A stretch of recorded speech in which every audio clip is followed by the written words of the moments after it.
జగన్మోహన్ రెడ్డి గారు ఇలాంటివి ఎన్ని జీవోలు తీసుకొచ్చినా మేమైతే కనుక సమ్మె మాత్రం విరమించమండి. మేము అడిగేదేంటి, కనీస వేతనం ఇవ్వమంటారు. మీరు చేసేదేంటి, ఉద్యోగాల నుంచి తీసేద్దామని మీరు అనుకుంటాను. మీరు ఇలాంటివన్నీ చేస్తుంటే మేము ఎక్కడండి ఇంకా మా మీద దయతలిచి మాకు ఏదో చేస్తారని మేము ధర్నాలు అయ్యి పిల్లలు వదిలేసి ఇవన్నీ చేసి రోడ్లు ఎక్కితే మమ్మల్ని ఇంకా అనగదొక్కియాలని మీరు చూస్తున్నారు. ఇంకా అనగదొక్కేసి ఏం సాధిస్తారండి? మమ్మల్ని తీసేస్తారా? మమ్మల్ని తీసి మీరు ఏం సాధిస్తారో మా బదులు మీరు వేరే చేసుకుంటారు. ఇంకేమైనా ఇంకేం చేస్తారండి? తీసేంత హక్కు అయితే మీరు ఎలాంటి ఏ ప్రయోగాలు చేసినా మేమైతే కనుక ఈ సమ్మెను మాత్రం విరమించము. మేము ఇదే కొనసాగిస్తాం. మాకు అండదండ, మా ప్రజల అండదండలు ఉన్నాయి, సిఐటి అండదండలు ఉన్నాయి. మా సమస్యలు పరిష్కరించడానికి మీరు చూడండి తప్ప మా మీద ఏదో ప్రయోగాలు చేసి మమ్మల్ని ఇలాగా అదుగమనిచి ఇంకా అడుక్కు తొక్కేయాలని మాత్రం మీరు చూడకండి. మీకు రాబోయే రోజులు మీరు ఆలోచించట్లేదు. మీకు రాబోయే రోజుల్లో ఏం జరుగుతుందో అనేది మీరు అర్థం చేసుకోవట్లేదు. మాతో పెట్టుకున్నారు, మా అంగన్వాడితో పెట్టుకున్నారు. మీకు ఎలా బుద్ధి చెప్పాలో మీకు తెలుసు కాబట్టే మీరు వేరే గతి లేక మీరు ఇలాంటి పనులు చేస్తున్నారు. అంతే తప్ప మీరు వాళ్ళు ఏటి అడుగుతున్నారు? కనీస వేతనం పెంచమంటున్నారు. మా న్యాయంగా అడుగుతున్నారు కదా అని ఒక్కసారి మీరు ఆలోచించట్లేదు.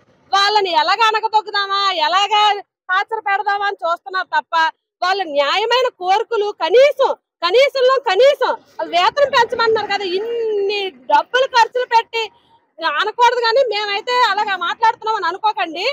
ఎలాంటి పనికిమాల పనులన్నిటికీ తగిలేసుకుంటున్నారు.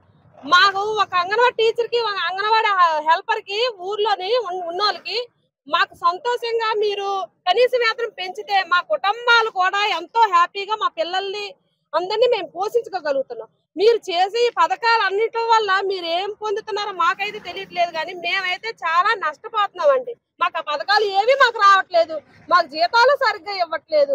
మీరు మాత్రం ఇలా చేస్తే గనక మీకు తగిన పరిష్కారం మీ అంతలు మీరే అన్ని కొని తెలుసుకుంటున్నారు.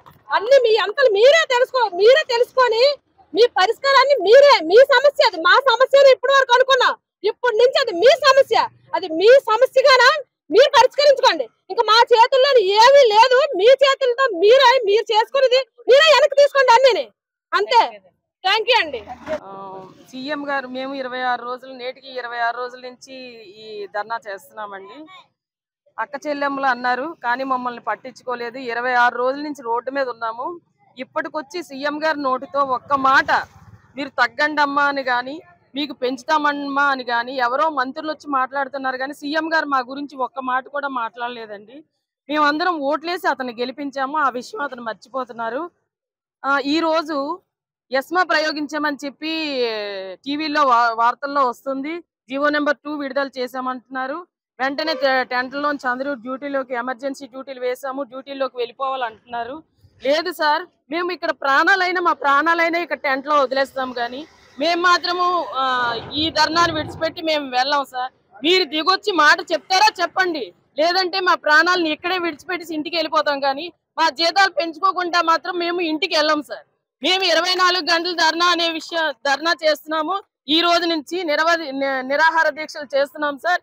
అది కంటిన్యూ చేస్తాం సార్. ఇంకా ఉధృతం కూడా చేస్తాం సార్. మీకు నచ్చింది చేసుకోండి. మమ్మల్ని ఇక్కడ చంపేయాలనుకుంటున్నారా, లేదంటే మాకు ఎంతో కొంత జీతం పెంచి ఇంటికి పంపించాలనుకుంటున్నారా? మీకు ఎలా నచ్చితే అలా చేసుకోండి సార్. నేను ఒక అంగన్వాడీ టీచర్ గా నా ఆవేదనని ఈ విధంగా వ్యక్తం చేస్తున్నాను సార్. ఈ రోజు 26 రోజులు కానీ మేము రోడ్డున పడున్నాము. ఆడదాన్నంటే కించపరిచినట్టే, ఒక అమ్మతనాన్ని అడిచినట్టే. అమ్మతనం అంటే అమ్మలేంది ఏది లేదు. ఒక ఆడది కోపంగా ఉంటే అమ్మవారి టైపు, అంత కోపం తెప్పించారు ఆయన. మాకేటంటే 26,000 చేయమన్నాం, కనీస వేతనం ఇమ్మన్నాం. కానీ ఈ 11,500కి మేము ఎలా ఏం చేస్తాం? కరెంటు బిల్లులు కట్టుకోవాలి, అద్దెలు కట్టుకోవాలి. తర్వాత ఏమో ఈ వైఎస్ఆర్ యాప్ అనేది ఒక కేజెస్ లో డెలివరీ అయితే యాప్ ఫోటో తీయడానికి వెళ్ళాలి, ఆ ఛార్జీ కట్టుకోవడానికి ఎఫ్ఆర్ఎస్ యాప్ తీయడానికి వెళ్ళాలి. అది మట్టికి మాకు తీసేయాలండి. తర్వాత ఇవన్నీ చాలా ట్రస్ట్. ఇంట్లో కన్నా ఈ స్కూల్ అంటే చాలా మాకు విరక్తి వచ్చేసి ఇంట్లో మీద చిరాకు అయిపోతుంది. మాకు అంత ఒత్తిడి ఉన్నది. మాకు శాలరీ ఎందుకు పెంచిపోవాలి? మాకు హక్కు లేదా? అదమ్మా, ఈ రోజు శాలరీ పెంచకపోక ఈ రోజైతే చేస్తున్న సమ్మెని నిషేధిస్తూ మీ మీద ఇది ఎస్మా అయితే చేశారు కదా, తదుపరి చర్య మరి దీని మీద ఏ విధంగా మీరు స్పందిస్తారు? మేమైతే మాకు తగ్గేదే లేదండి, మాకు తగ్గేదే లేదు. నిజంగా ఈ రోజు మేము ఆడవాళ్ళందరూ నడి రోడ్డు మీద ఉన్నామంటే నిజంగా జగనన్న మా వైపు చూడలేదు. మేము అతన్ని ఎంతో నమ్మి గెలిపించి అంటే ఈ రోజు ప్రతి ఆడవాళ్ళని కూడా రోడ్డు మీదకి తీసుకొచ్చారండి. ఈ రోజు కొత్తగా ఎస్మో జీవో తీసుకొచ్చారు. ఇలాంటి జీవోలకి ఏమి కూడా మేము భయపడమండి.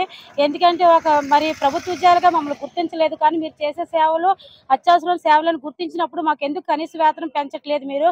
మేము గొంతమ్మ కోరికలేం కోరట్లేదు, కానీ కనీస వేతనం ఇవ్వమని అడిగాము, గ్రాడ్యుయేట్ అమలు చేయమని అడిగాము. అయితే మీరు తీసుకొచ్చిన జీవో అయితే మాకు చల్లదండి. ఎందుకంటే మీరు ప్రభుత్వ ఉద్యోగం మమ్మల్ని గుర్తించలేదు కాబట్టి అలాంటి వాటికి మేము బెదరమండి. ఎందుకంటే తాడో పేరు తేల్చుకోవడానికి మేము ఇక్కడ దిగామండి. దయచేసి అలాంటి జీవోలు ఏవి కూడా దయచేసి మీరు రద్దు చేసుకోవాలి. ఎందుకంటే ఏవైనా ఎన్నో జీవోలు విడుదల చేశారండి, అవేవి కూడా పనికిరాలేనివండి. మేము అడిగిన ఏది కూడా జగన్ మాకు రిలీజ్ చేయలేదండి. థ్యాంక్ యూ అండి.